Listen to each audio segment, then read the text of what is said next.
मित्रों नमस्कार। मैं राजेश त्रिपाठी ज्योतिष विद्यासागर में आपका स्वागत करते हैं। मित्रों, आज मैं आपको एक नई चीज़ बताऊंगा, अष्टक वर्ग। अष्टक वर्ग क्या होता है? नौकरी मेरा ये आज का जो रूल है वो सरकारी नौकरी के बारे में है। सरकारी नौकरी आपको कब मिलेगी, किस दिशा में मिलेगी और किस विभाग में मिलेगी, ये मैं आपको बताऊंगा। और अष्टक वर्ग के बारे में, अष्टक वर्ग एक ज्योतिषी गणना होती है जिसका एकदम सटीक समय आता है। सब कुछ कट जाए लेकिन अष्टक वर्ग का जो ज्योतिषी गणना होती है वो गणना कट नहीं सकती। जो गणना आ जाएगी, जिस नक्षत्र पर आएगी, जिस राशि पे आएगी, वो गणना हम बताती है कि इस समय में, इस महीने में, इस दिन में हमें नौकरी मिल जाएगी। और सरकारी नौकरी का योग कैसे बनता है ये भी मैं आपको बता दूं। वीडियो तो मित्रों मैंने सरकारी नौकरी पर एक और डाला था, लेकिन जो ये सटीक समय मैं बता रहा हूं अष्टक वर्ग द्वारा, ये बिल्कुल सटीक समय आपको बताएगा। तो पहले मैं आपको अष्टक वर्ग के बारे में कुछ बता दूं कि अष्टक वर्ग होता क्या है। अष्टक वर्ग एक ज्योतिषी गणना होती है। हालांकि इसका तो कोर्स 6 महीने का होता है। हम लोगों ने 6 महीना केवल अष्टक वर्ग ही सीखा है, लेकिन आपके जन्म कुंडली में अष्टक वर्ग का एक पेज अलग से होता है जो कि सॉफ्टवेयर से बना हुआ है। ज्योतिषियों ने सॉफ्टवेयर बनाया, उसमें आपको ज़्यादा मेहनत न करनी पड़े। आदमी ज़्यादा मेहनत नहीं करना चाहता, वो चाहता कि बना बनाया मिल जाए। अब आलू गोभी सब्जी हम खा रहे हैं, तो खाने से मतलब है आलू गोभी सब्जी हम कौन पैदा करता है, कैसे पैदा होता है, उसका तो अलग चीज़ हो गई। अष्टक वर्ग कैसे बनता है इसको मैं आपको वीडियो में बनाएंगे। और लेकिन अगर केवल अष्टक वर्ग ही बनाया जाए तो कम से कम 20-25 वीडियो इसी की बनेगी। तो आज हम बता रहे हैं आपके जन्म कुंडली में सॉफ्टवेयर से अष्टक वर्ग आप कैसे देख पाओगे। ये बहुत सरल तरीका है, बहुत ज़्यादा उलझने की जरूरत नहीं है, बहुत आसान तरीका है। केवल आप लास्ट तक मेरा साथ देते जाओ और आप देखते जाओ, एक एक पॉइंट को आप समझते जाना। जो नहीं समझ में आएगा वो आप कमेंट में डालना, मैं उसका जवाब आपको यथासामर्थ्य दूंगा। बहुत बड़ी वीडियो उस पर नहीं बनाएंगे, क्योंकि कमेंट में भी लोग पूछ लेते हैं कि ये मेरा जन्म है या आप पूरी कुंडली बता दो। तो पूरी कुंडली बताने का समय तो मित्रों नहीं होता, लेकिन ये एक दो पॉइंट मैं आपको बता दूंगा। तो आज देखिए, अष्टक वर्ग आपके कुंडली में कहाँ होता है ये मैं आपको बता देता हूं। जैसे ये, अब देखिए ये अष्टक वर्ग है, ये देखिए आपके कुंडली में ये होता है सर्वाष्टक वर्ग। कुंडली का पेज आप खोलोगे, ये होता है त्रिकोण शोधन एवं अष्टक वर्ग, और ये होता है सूर्यपिंड। तो अगर मान लीजिए आपके समझ में नहीं आएगा तो मैं इस पीडीएफ को डाउनलोड करके आपको उसमें दे देंगे, वो पीडीएफ आप खोल के देख लेना। ये सारी कुंडलियों में होता है। हम देखिए ऊपर लिखा है सर्वाष्टक वर्ग। अब इसमें हमें सूर्य का देखना है। नौकरी के कारक सूर्य होते हैं और चंद्रमा अलग कारक होते हैं, मंगल अलग कारक होते हैं, बुध शुक्र गनि, ये सब, ये अष्टक वर्ग जो बनते हैं ये 8 लोगों से बनके बनते हैं। जैसे सूर्य, चंद्र, मंगल, बुध, गुरु, शुक्र, शनि, और ये 7 हो गए, और 8वां होती है लगन। इन 8 को मिला करके हम अष्टक वर्ग बनाते हैं। और वो कैसे बनाते हैं ये मैं आपको बाद में बताऊंगा। आज मैं आपको बता रहा हूं कि सूर्य सरकारी कामकाज, सरकारी नौकरी का कारक होता है, जो यहाँ है। ये देखिए, मेष, वृषभ, मिथुन, कर्क, सिंह, कन्या, तुला, वृश्चिक, धनु, मकर, कुंभ, मीन। ये इस प्रकार से सूर्य ने हर राशियों में जितना अंक दिया है उतने अंक, जैसे सूर्य ने मेष में 6 दिया है, जब सूर्य मेष में जाएगा 6 अंकों के साथ रहेगा तो बहुत ही मजबूत हो जाता है। अब यहाँ एक चीज आप और समझिए कि जो ग्रह अगर 4 अंक देता है तो वो एक नॉर्मल पॉइंट होता है। उस ग्रह में जब वो गोचर करता है तो वो अपना नॉर्मल पॉइंट देता है। तो और अगर जो 4 से ऊपर 5, 6, 7 दिया तो बहुत बढ़िया शुभ होता। अगर अशुभ राशि में भी बैठा है, नीच राशि में भी बैठा है, और अगर वो 6 नंबर दे दिया मेष राशि में और यहाँ गोचर करेगा तो सूर्य का फल बहुत बढ़िया होगा। इसी प्रकार से वृष में 3 राशि है, थोड़ा इसका जब इसमें गोचर करेगा तो ये दुख बीमारी देगा। और 4 जब मिथुन राशि में गोचर करेगा तो वो 4 नंबर है, औसत दर्जे का होता है, न ज्यादा न कम होगा। इस प्रकार से हम इसका आकलन करते हैं। ये देखिए, ये सर्वाष्टक वर्ग है। इस कुंडली में जिसकी ये कुंडली है उस कुंडली का ये सर्वाष्टक वर्ग है। मेष को मिला है 39, वृष को 31, मिथुन को 27, कर्क को 22, सिंह को 29, कन्या को 30, तुला को 26 और वृश्चिक को 29, धन को 24, मकर को 28 और कुंभ को 30 और मीन को 32। ये होता सर्वाष्टक वर्ग। ये मैंने आपको नॉर्मल परिचय दिया है। इसमें भी देखिए एक सूत्र है कि अगर जिस भाव में 28 अंक से ज्यादा होते हैं और ग्रह जब उस भाव में गोचर करता है जिसमें 28 अंक से ज्यादा नंबर हैं, वो भाव मजबूत होते हैं, उस भाव का फल अच्छा मिलता है। अगर वही ग्रह और जिस भाव में 28 से कम नंबर होते हैं, उस 25, 26, 24, 22, 21, 10 अगर इतना नंबर होते हैं तो वो भाव कमजोर होता है। और अगर भाव कमजोर होता है तो अगर कोई भी ग्रह उसमें, चाहे वो उच्च का भी ग्रह हो, अगर सर्वाष्टक वर्ग में उसको 20, 25, 10, 15 नंबर मिले हैं, 28 से कम मिले हैं, तो उस भाव का पूर्ण फल नहीं मिलता। अगर उस भाव में बहुत अच्छा नंबर मिला है तो चाहे ग्रह बेशक कमजोर हो, दूषित ग्रह हो, खराब घर में बैठा हो, लेकिन अगर उस पर गोचर करेगा तो वो फल मजबूत देगा, शुभ फल देगा। अब मैं आपको कुंडली के माध्यम से बताता हूं। अब मैंने आपको बता दिया, देखिए ये हो गया सर्वाष्टक वर्ग, और ये अब सूर्य के बारे में आज बताएंगे। बाकी इसी प्रकार से हम चंद्र के बारे में बताएंगे अगली वीडियो में, मंगल के बारे में बताएंगे।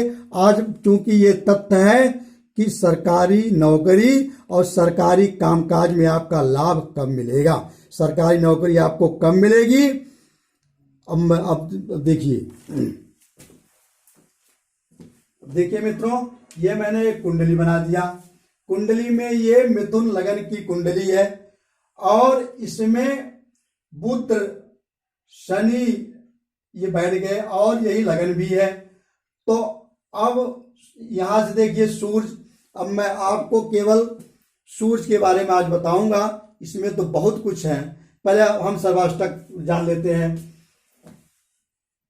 मिथुन लगन में, सर्वाष्टक में, इनको मैंने आपको बताया था वीडियो, वो एग्जाम्पल देके 27 नंबर मिला है। 28 से अगर कम मिलता है तो थोड़ा सा हल्का है, शरीर ये शरीर पर होता है, थोड़ा सा हल्की फुल्की इनकी तबीयत में रहेगी। बहुत कम नहीं है, 25 से कम नहीं होना चाहिए। है तो मानक 28, लेकिन 25 से कम होती है जिसके लगन में सर्वाष्टक में, वो व्यक्ति बीमार रहता है। इनका 27 है, बहुत कम नहीं है लेकिन थोड़ा सा है। दूसरा घर होता है विद्या का, परिवार का, इसमें 22 नंबर इनको मिला है। तो 22 नंबर का मतलब है कि 28 से कम है, लेकिन फिर भी 22 एक मानक है। अगर 22 से भी कम होता तो विद्या में अवरोधक, वैसे 28 से कम है ये, तो इनके विद्या में अवरोधक होता है और धन में अवरोधक होता है, परिवार में अवरोधक बनते हैं ये। हम सर्वाष्टक द्वारा पूरी कुंडली का प्रेडिक्शन बता रहे हैं और बहुत सटीक होता है। जिसके लगन के दूसरे भाव में 22 अंक है, आप सर्वाष्टक की कुंडली उठा के देखना, मैं इस पीडीएफ को डाउनलोड करूंगा और उसी प्रकार से आप अपनी कुंडली में देखना। अगर इसमें 22 अंक है तो 28 से ज्यादा है, तब तो आपके विद्वान होंगे, बुद्धिमान होंगे, धनवान होंगे, परिवार आपकी सहायता करेगा और परिवार की सहायता आप करोगे। और अगर कम है तो ये निश्चित है कि उसकी विद्या में कहीं कहीं अवरोधक आया है, धन में अवरोध पैदा होगा, बहुत धनाढ्य व्यक्ति नहीं होगा अपने जीवन में। एक छोटा सा सूत्र से आप पूरी जन्म कुंडली को जान सकते हो। तीसरे में 29 नंबर है, पराक्रम का अभाव होता है। इसमें इन्होंने 29 नंबर पाए हैं। 29 नंबर पाने के बाद तो बहुत बलिष्ठ हो जाता है, 28 से ऊपर है। इनके अंदर बड़ी साहस है, बड़ा पराक्रम है, भाई बहनों का सहयोग भी इनको मिलेगा, उनसे लाभ भी मिलेगा, क्योंकि ये तीसरा भाव भाई बहनों का होता है, पराक्रम का होता है, साहस का होता है। अच्छा मित्रों, अब देखिए चौथा भाव होता है ये सुख का। चाहे जैसे भी इसमें इनको 30 अंक मिले हैं, 30 अंक पाने पे जो अगर चतुर्भाग में 30 अंक हैं तो वे व्यक्ति हमेशा सुखी रहेगा, चाहे बाप के भरोसे, चाहे अपने भरोसे, चाहे जिसके भरोसे, लेकिन उसको गाड़ी घोड़ा बंगला प्रॉपर्टी उसके नाम बढ़ती चली जाएगी। ये चौथे में अगर 28 से ज्यादा बिंदु हैं। इस कुंडली में देखिए पांचवें में 26 अंक हैं। 26 अंक का मतलब 28 अंक से कम है। ये कारक किसका होता है? संतान का, और पूर्ण का होता है। इनका संतान के हिसाब से थोड़ी सी वीक हो रही है, संतान से परेशानी होगी, वो हम आगे बताएंगे। पांचवा भाग इनका कमजोर है। छठवें भाग का प्रदर्शन देखिए, अगर 29 नंबर है, बहुत आसान चीज मैं आपको बता रहा हूं, अष्टक वर्ग से जो प्रेडिक्शन किए जाते हैं वो सटीक बिल्कुल आते हैं, उसमें कोई काटने वाला नहीं होता। इसमें इनको 29 नंबर मिला है। ये रोग बीमारी का होता है, और रोग बीमारी का होता है तो रोग तो होगा, लेकिन इसमें और उसके बाद राहु बैठ गए हैं, रोग इनका कुछ नहीं कर पाएगा, थोड़ी मोड़ी बीमारी होगी, लेकिन रोग को ये समाप्त कर देगा। ये भी मजबूत घर है। लेकिन एक मामले में 6, 8, 12 में अंक ज्यादा नहीं होने चाहिए, ये भी मैं आपको बता दूं। रोग के बारे में तो ठीक है, लेकिन अन्य मामले में ये ठीक नहीं है। इसकी चर्चा हम आगे करेंगे, क्योंकि वीडियो बहुत बड़ी हो जाएगी मित्रों। तो आप देखिए, रोग के बारे में ये व्यक्ति पूरे जीवन भर स्वस्थ रहेगा, थोड़ी मोड़ी बीमारी तो आती रहेगी, लेकिन ये राहु हैं, राहु छठवें के बड़े मजबूत होते हैं, फिर भी नहीं होगा। सातवें में देखिए, इनको 24 अंक मिला है। सातवां भाव किस चीज का होता है? सातवां भाव होता है इनके दाम्पत्य जीवन का और पार्टनर का। अगर आप किसी के साथ पार्टनर करते हो, बिजनेस करते हो, तो आप मत करना, क्योंकि ये भाव आपका ठीक नहीं है, कमजोर है। पार्टनर आपको धोखा देके चला जाएगा। कई लोग कहते हैं कि भैया मैंने उनके साथ फला पार्टनरशिप में बिजनेस खोला और वो फिर बाद में बड़ा धोखा दे दिया। तो वो धोखा का काम हम यहीं से देखते हैं। अगर इसमें 28 से ज्यादा नंबर है तो पार्टनर आपका हमेशा सहयोग करेगा, आपका बिजनेस बढ़ाएगा। परिवार का भी, अगर आपकी पत्नी, ये का घर है, इसमें 24 नंबर है, तो पत्नी भी आपका स्वास्थ्य बहुत कम तो नहीं है। अगर 21 से भी ज्यादा कम होता तो पत्नी एकदम आपकी निष्क्रिय होती, लेकिन इसमें तो 24 है, फिर भी एक औसत दर्जे का है। कमजोर है लेकिन बहुत कमजोर नहीं है, फिर भी कमजोर इसको मानेंगे। आठवां भाग, ये इसमें इनको 28 अंक मिला है, 28 अंक मिले हैं। तो 28 बरम नॉर्मल होता है, न कम है न ज्यादा है। फिर भी ये किसका कारक होता है? आयुष कारक होता है। अगर इसमें 28 अंक हैं तो ये दीर्घजीवी हैं, ये इस अंक से बताता। और दीर्घजीवी के लिए और भी चीजें होती हैं कि केवल इसी से नहीं देखते। चंद्र 11वें में हो तो भी दीर्घजीवी है। शुभ ग्रह केंद्र में बैठे हो तो वो व्यक्ति बहुत दीर्घजीवी है। अशुभ ग्रह 3, 6 और 12 में बैठे हो, 3, 6, 11 में बैठे हो, वो भी व्यक्ति केवल इस अंक से आप मत समझ लेना कि मैं अल्पजीवी हूं, ऐसा कुछ नहीं है। लेकिन ये एक प्रमाण है कि थोड़ा सा बर बीमारी उसको नहीं रहेगी। अगर कम है तो व्यक्ति थोड़ा बीमार रहेगा, लेकिन रहेगा। अच्छा, ये भाव, इस भाव में इनको 30 अंक मिले हैं। 30 अंक मिलने का कारण यह है, देखिए वीडियो को अभी आप पूरा देखना, बीच में कट मत करना। अभी मैं आपको बताऊंगा कि सूर्य नौकरी कैसे देता है। ये मैं इसलिए बता रहा हूं आपको कि अष्टक वर्ग में उसके पहले ये थोड़ी सी जानकारी देना आपको आवश्यक है। वीडियो को आप काटना मत, बहुत मजेदार चीज मैं आपको बता रहा हूं। ऐसी वीडियो मैंने कभी नहीं बनाया, ये मैंने सोचा कि आप लोगों को ये जानकारी दी जाए। ये 9वां भाग है, भाग का भाग है। अगर इसमें 28 से ज्यादा अंक हैं, इनका तो 30 अंक है, अगर 28 से ज्यादा अंक है तो आदमी बहुत भाग्यशाली होता है। और उसमें भी इनके बृहस्पति बैठे हैं, गुरु भी इसी के कारक हैं, भाग्य के कारक हैं गुरु। इनके भाग को और इन्होंने बढ़ा दिया, बहुत भाग्यशाली व्यक्ति है। चाहे जैसे भाग हो, पिता से, माता से, गुरु से, चाहे जहां से इनको धन मिलेगा, लेकिन ये व्यक्ति हमेशा धनी रहेगा, क्योंकि इसमें इनके भाग में 30 अंक हैं।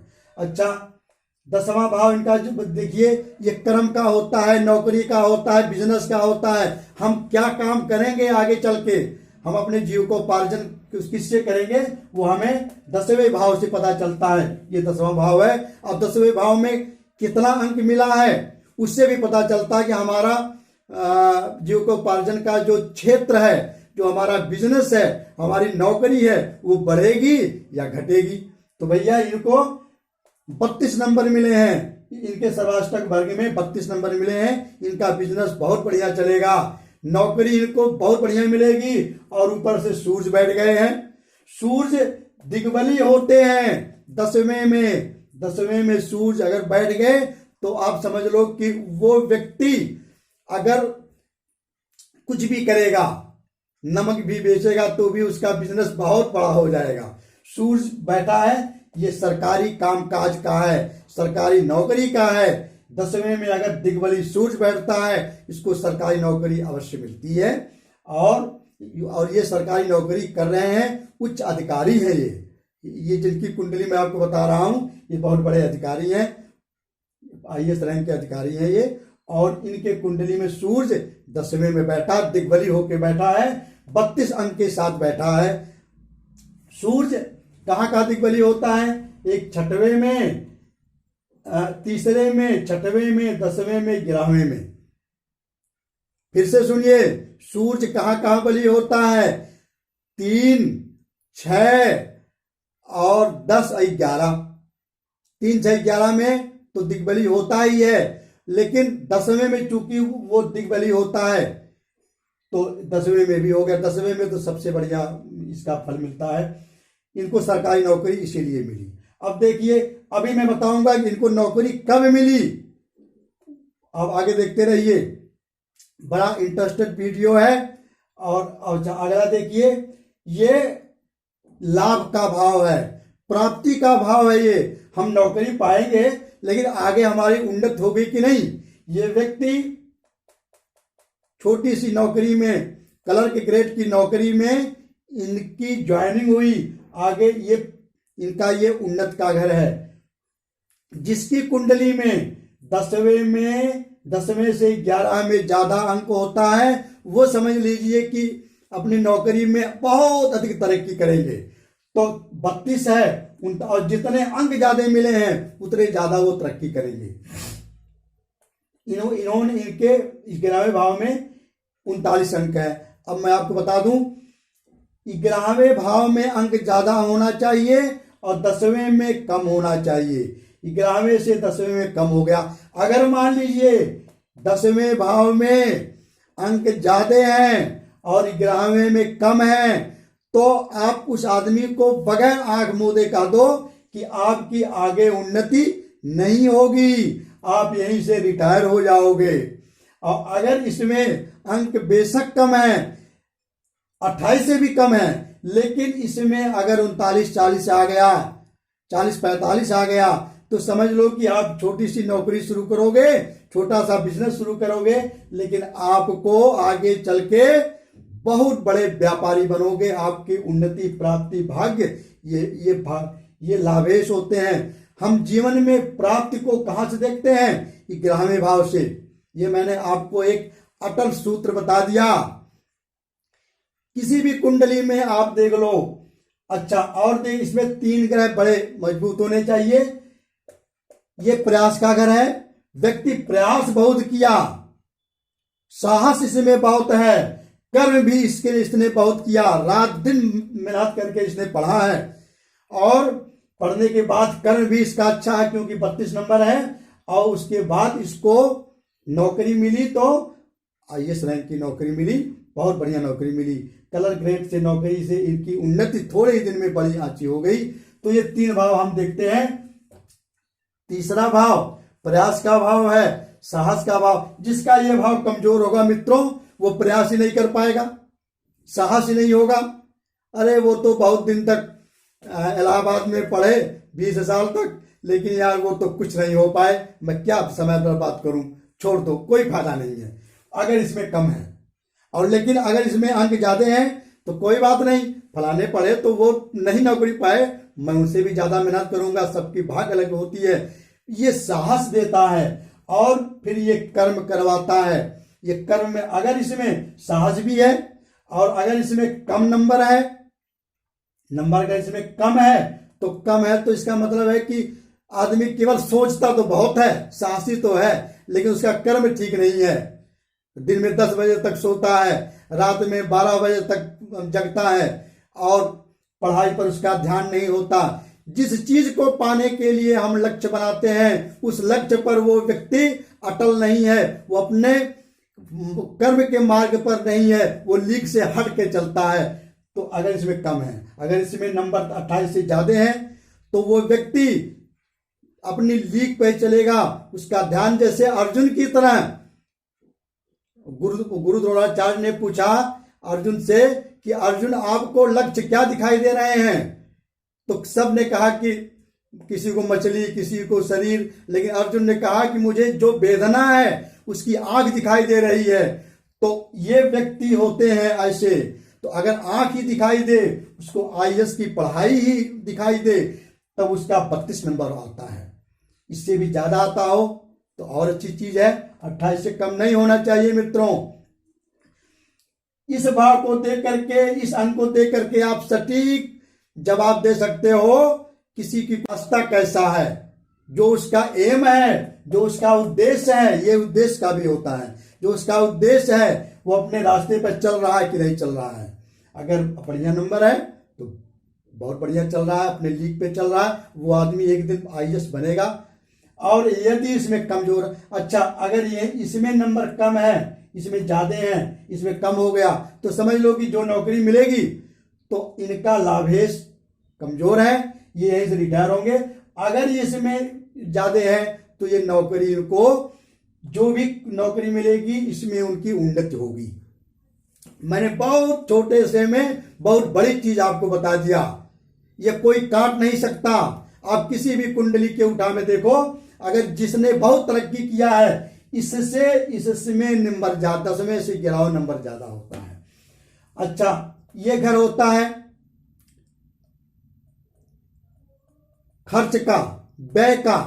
अगर इसमें 21 नंबर है, इसमें नंबर कम होने चाहिए। नंबर कम होने से ये व्यक्ति मितव्ययी होता है, कंजूस टाइप का होता है, ज्यादा खर्च नहीं करता वो। अगर वो बाजार में गया तो हर चीज में, एक हमारे गुरुजी थे, वो कहते थे अगर हम 100 आइटम खरीदें और 100 आइटम में अगर एक रुपया कम किए तो 100 रुपया हो गया। तो इसी प्रकार से ये व्यक्ति, इस प्रकार के व्यक्ति होते हैं, ये मितव्ययी। इसमें अंक कम होना चाहिए। अगर इसमें अंक ज्यादा है तो उसका खर्च बढ़ेगा। अगर इसमें अंक इसमें कम है, इसमें ज्यादा है, तो आय कम है और व्यय ज्यादा है। अगर इसमें अंक कम है, इसमें ज्यादा है, 12वें में अंक कम है और 11वें में ज्यादा है, तो इसका मतलब मित्रों ये हुआ कि उस व्यक्ति की आय ज्यादा है और खर्च कम है। दूसरी चीज ये जेल का भी होता है, मोक्ष का भी होता है। ये घर खर्च के बारे में तो ठीक है, लेकिन और किसी चीज के बारे में इसका ज्यादा भी होना जरूरी है। लेकिन यहां मैं आपको केवल व्यवसाय के बारे में बता रहा हूं, तो वही मैं चर्चा आपसे करूंगा। तो देखिए इसमें अंक, इसका मतलब है कि ये व्यक्ति, इसमें अंक कम है तो इनका खर्च कम है। अब मैंने आपको बनाओ भाव बता दिया। अब देखिए, अब मैं बताता हूं सूर्य का। सूर्य मजबूत कैसे होते हैं, इसी में सूर्य एक तो दिग्बली हो। अब इनको नौकरी कैसे मिली, नौकरी सरकारी नौकरी कैसे मिलती है, यदि सूर्य मजबूत होते हैं तो। और 3, 6, 10 और 11 भाव में बैठे हैं और अपने प्रस्तक वर्ग में, प्रस्तक वर्ग मैंने आपको कुंडली उठा के दिखाई है कि सूर्य अपने प्रस्तक वर्ग में जिस राशि में बैठा है, ये सूर्य इसमें मीन राशि में बैठे हैं। मीन राशि में सूर्य ने 5 अंक दिए हैं। 5 अंक 4 से कम नहीं होना चाहिए। 4 से अगर कम होते तो सूर्य कमजोर होता। किसी भी भाव को आप देख लो, शुक्र इसमें दूसरी राशि में बैठे हैं 4 अंक लेके, नॉर्मल अंक है। इस प्रकार से हम अंकों को बाद में बताएंगे। अगर ये बताएंगे तो ये मैं आपको नहीं बता पाऊंगा कि नौकरी आपको कब मिलेगी। अगली वीडियो में मैं आपको बताऊंगा। अभी आप वीडियो पर बने रहिए और देखिए कैसे आपको नौकरी कब मिलेगी। ये चीज मैं आपको इसलिए बता रहा हूं कि जब तक आपको ये जानकारी नहीं होगी तब तक आप नहीं समझ पाओगे। सूर्य इसमें 5 अंक का है। सूर्य अपने अष्टक वर्ग में, मैं आपको फिर बता दूं, एक बार फिर देखिए, ये सूर्य हैं, ये सूर्य हैं। सूर्य बैठे कहाँ हैं, मीन राशि में बैठे हैं। ये देखिए मीन राशि में इनको 5 अंक मिले हैं। तो 5 अंक का इसका मतलब 3 से ज्यादा है।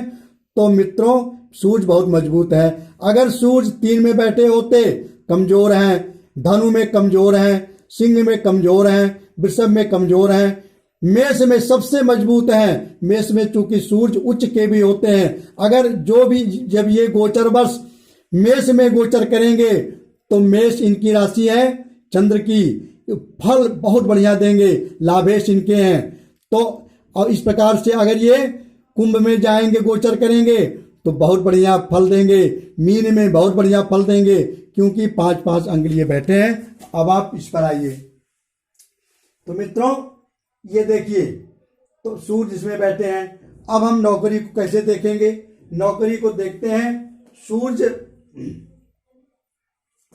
इनका शोध पिंड होता है। शोध पिंड कहाँ होता है, ये भी मैं आपको बता दूं।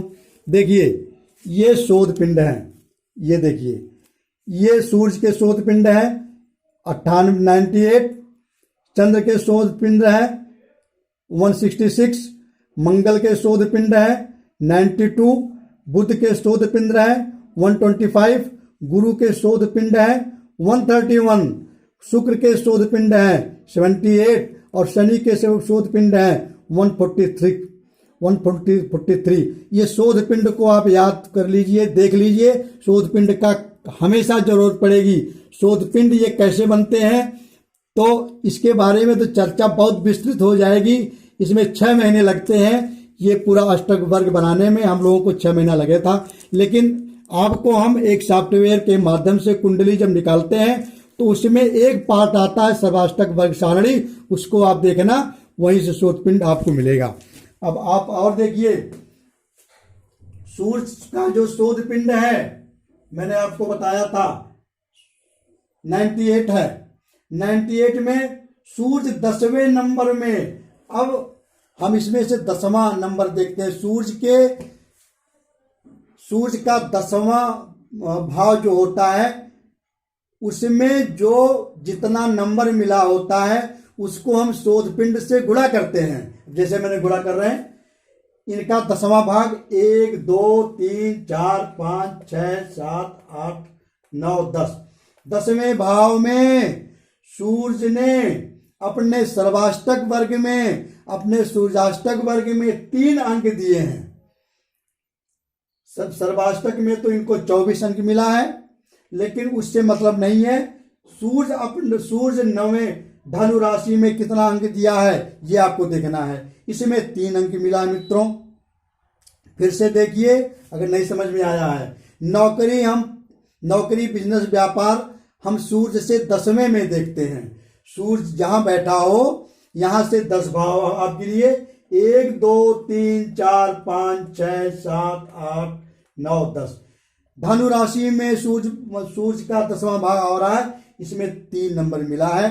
तो इनके शोध पिंड से 98 गुणे 3 मैं गुणा करूंगा तो कुल मिला के आएगा 294, 294। अब 294 से हम 27 से भाग देंगे।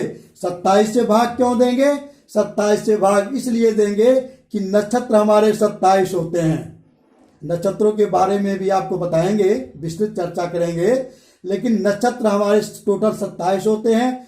ये बताएगा कि किस नक्षत्र, कौन सा नक्षत्र आएगा, तब आपको सरकारी नौकरी मिलेगी। तो 294 जब हम शोध पिंड से इनके अंग से गुणा किए तो 294 आया। 294 में 27 से भाग देंगे तो भागफल 10 आता है और शेष देखिए, शेष आता है 24।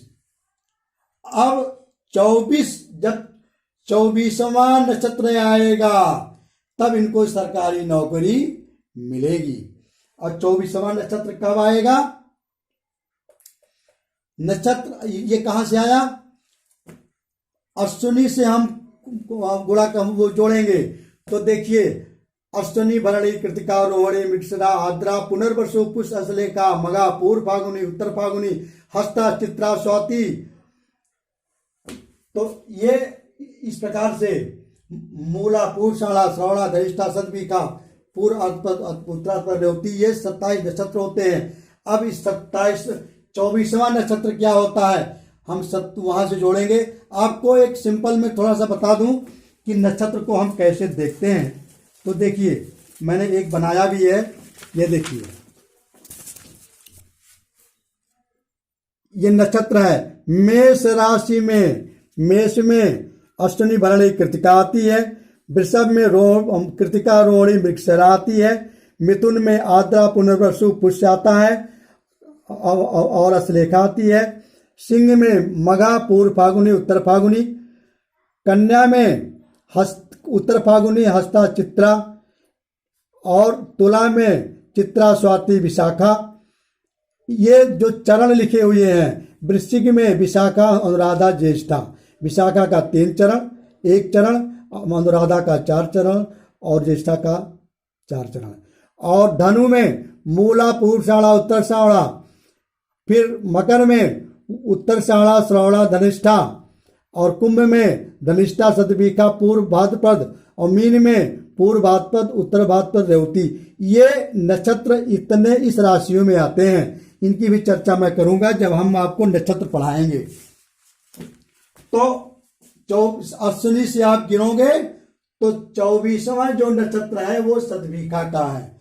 जब शतभिषा ये कुंभ राशि में पड़ता है, जब कुंभ राशि में शतभिषा, जब कुंभ राशि में आएगी, कुंभ राशि यहां आएगी तो इसमें अब कुंभ राशि में शतभिषा जब यहां गोचर होगा, किसका?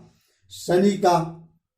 शनि जब इसको देखेंगे या यहां आएंगे तो अगर आए चाहे न आए, लेकिन अगर वो अपने देख लिए शनि जी तो भी इनको नौकरी मिलेगी। अब शनि जी जैसे मान लीजिए ये हुआ शतभिषा नक्षत्र, ये कुंभ राशि में शतभिषा नक्षत्र पे अगर शनि का गोचर, बस शनि का गोचर, आज का गोचर मैं आपको बता दूं कहां कहां है। आज 19/2/2023 का गोचर शनि अभी कुंभ राशि में है, सूर्य भी कुंभ राशि में ही है, बृहस्पति मीन राशि में है। ये हम गोचर देखते हैं चंद्र कुंडली से। तो चंद्र कुंडली से हम गोचर देखेंगे। तो जैसे मान लीजिए ये शनि यहां पे है, शनि इनको देख रहे हैं, तो ये तो हो गया 2.5 साल का। अच्छा, ये तो हो गया जैसे 2.5 साल। शनि अगर इनको देख रहे हैं तो इसका मतलब है कि अपने तृतीय दृष्टि से, शनि की 3 दृष्टियां होती हैं, 3, 7 और 10, 3 से इनको देख रहे हैं। इस नक्षत्र को शनि सद्विका नक्षत्र को देख रहे हैं। तो 2.5 साल के अंदर शनि का गोचर होता है, 2.5 साल का। 2.5 साल के अंदर इनको नौकरी मिलेगी। लेकिन 2.5 साल तो बहुत बड़ा होता है। आदमी पढ़ते पढ़ते अगर किसी कोई पुलिस की नौकरी कर रहा है, फौज की नौकरी कर रहा है, तो वह व्यक्ति परेशान हो जाएगा, 2.5 साल कब आएगा, नौकरी कब मिलेगी। तो अब मैं आपको बता रहा हूं, उस पर भी जब बृहस्पति जी गोचर करेंगे तब 1 साल बता देंगे। तो बृहस्पति गोचर करेंगे तो वो 2.5 साल शनि बताते हैं, और बृहस्पति जो गोचर करेंगे जिसका मतलब अब इनको 1 साल में नौकरी मिल जाएगी। इस पर बृहस्पति यहां बैठे हैं, बृहस्पति 1, 2, 3, 4, 5 5वीं दृष्टि से इनको देख रहे हैं, इस नक्षत्र को देख रहे हैं, ये सद्विका नक्षत्र को देख रहे हैं। तो इसका मतलब अब 2.5 साल जो था वो 1 साल में बदल गया, अब 1 साल में आएगी। लेकिन फिर भी मित्रों 1 साल भी तो बहुत बड़ा होता है। अब वीडियो को पूरा देखना, बीच में वो कट मत करना। अभी भी हम और भी बहुत सारी चीजें बताएंगे। बृहस्पति के अगर जिस साल देखते हैं, इसका मतलब नौकरी इनको इस साल अवश्य मिल जाएगी, सरकारी नौकरी इनको इस साल मिलेगी। 1 साल भी बहुत बड़ा होता है। अब देखिए सूर्य का गोचर उस पर कब हो रहा है। सूर्य का गोचर जब होगा, जब इस पर हम सूर्य का गोचर देखेंगे तो सूर्य 1 महीना एक राशि में 1 महीना होते हैं, चलते हैं। जैसे शनि एक राशि में 2.5 साल चलते हैं, पूरे एक आदमी भचक्र में वो 30 साल में पूरा भचक्र पूरा करते हैं। और उसी प्रकार से बृहस्पति एक राशि में 1 साल रहते हैं, 1 साल के अंदर हो गया। सूर्य एक राशि में 1 महीना होता है। जब सूर्य इस पर गोचर करेगा, सद्विका नक्षत्र पर, ग्रह में, राशि पर, कुंभ पर सूर्य जब गोचर करेगा, इससे पता चलेगा कि 1 महीना में, इसी महीना में इनको नौकरी मिल जाएगी। आपने देखा 2.5 साल से गोचर हुआ शनि का, तो 2.5 साल के अंदर नौकरी मिली। उस पर भी अगर बृहस्पति का गोचर हुआ तो 2.5 साल 1 साल हो गया। और उस पर भी जब सूर्य का गोचर हुआ तो 1 साल से वो 1 महीना बदल गया। अब 1 साल 1 महीने के अंदर नौकरी मिलेगी अगर सूर्य इस पर गोचर कर रहा है तो। और देखिए 1 महीना भी बहुत दिन होता है। आदमी किस दिन मेरी ज्वाइनिंग होगी, सरकारी नौकरी में किस दिन व्यक्ति की ज्वाइनिंग होगी, वो भी 2 दिन में। वो कैसा पता चलेगा? जब इस पर चंद्र गोचर करेगा, जब यहां चंद्र आएगा गोचर में, तब उस दिन समझ लीजिए कि नौकरी ज्वाइनिंग आपकी 2 दिन के अंदर हो जाएगी। मित्रों, इस प्रकार से आप देख सकते हो कि नौकरी आपको कब मिलेगी, किस महीने में, किस साल में मिलेगी, और किस महीने में मिलेगी, और किस दिन मिलेगी। किस साल के लिए? 2.5 साल के लिए शनि का गोचर होना जरूरी है। और उसके बाद किस साल मिलेगी? बृहस्पति का गोचर होना जरूरी है। किस महीने मिलेगी? सूर्य उस पर गोचर करेगा तब मिलेगा। और किस दिन मिलेगा? जब चंद्रमा उस पर गोचर करेगा तो आपको नौकरी की ज्वाइनिंग उसी दिन मिलेगी। मित्रों, इसी प्रकार से आप वीडियो को पूरा देखते जाइए। अगली वीडियो में बनाऊंगा कि आपको नौकरी किस विभाग में मिलेगी। उस वीडियो को आप इस वीडियो को आप सब्सक्राइब जरूर कर देना, क्योंकि अगली वीडियो आपकी उसी पर आएगी, वो और महत्वपूर्ण होगी। किस दिशा में नौकरी आपको मिलेगी, ये इसी अष्टक वर्ग के माध्यम से ही मैं आपको बताऊंगा। किस विभाग में आप सरकारी नौकरी पाओगे, वो मैं यहीं बैठे बैठे आपको बता दूंगा। आप अपनी कुंडली को उठाइए और इतने सरल ढंग से बताएंगे कि आप अपनी कुंडली में खुद देख सकते हो कि मुझे किस विभाग में तैयारी करनी चाहिए। विभाग आपका बैंक का है, आप तैयारी कर रहे हो पुलिस की, या विभाग आपका दूसरा है, आप तैयारी तीसरे की कर रहे हो, तो आप असफलता तो मिलेगी ही। मैं आपको बता दूंगा कि आपकी कुंडली में कौन सा ग्रह कहां बैठा है, किससे ये देखते हैं कि आपको नौकरी किस विभाग में मिलेगी। तैयारी भी आप उसी में करना, तब सफलता आपको अवश्य मिलेगी। मित्रों नमस्कार, इस वीडियो को अगर आप सब्सक्राइब नहीं किए हो सब्सक्राइब कर लेना। आगे चल के मैं ये भी बताऊंगा इसमें कि विवाह आपका किस साल होगा, किस महीने होगा, किस दिन होगा। अष्टक वर्ग से पूरा एक दिन, साल, डेट और महीना, तारीख सब बिल्कुल एक्यूरेट करके मैं आपको दे दूंगा। अष्टक वर्ग एक ऐसी बढ़िया चीज है, एक बहुत अटूट सूत्र होता है ये। तो आप वीडियो मेरे देखते रहिए, सब्सक्राइब करिए। नमस्कार, आगे के वीडियो आप जरूर देखना। धन्यवाद।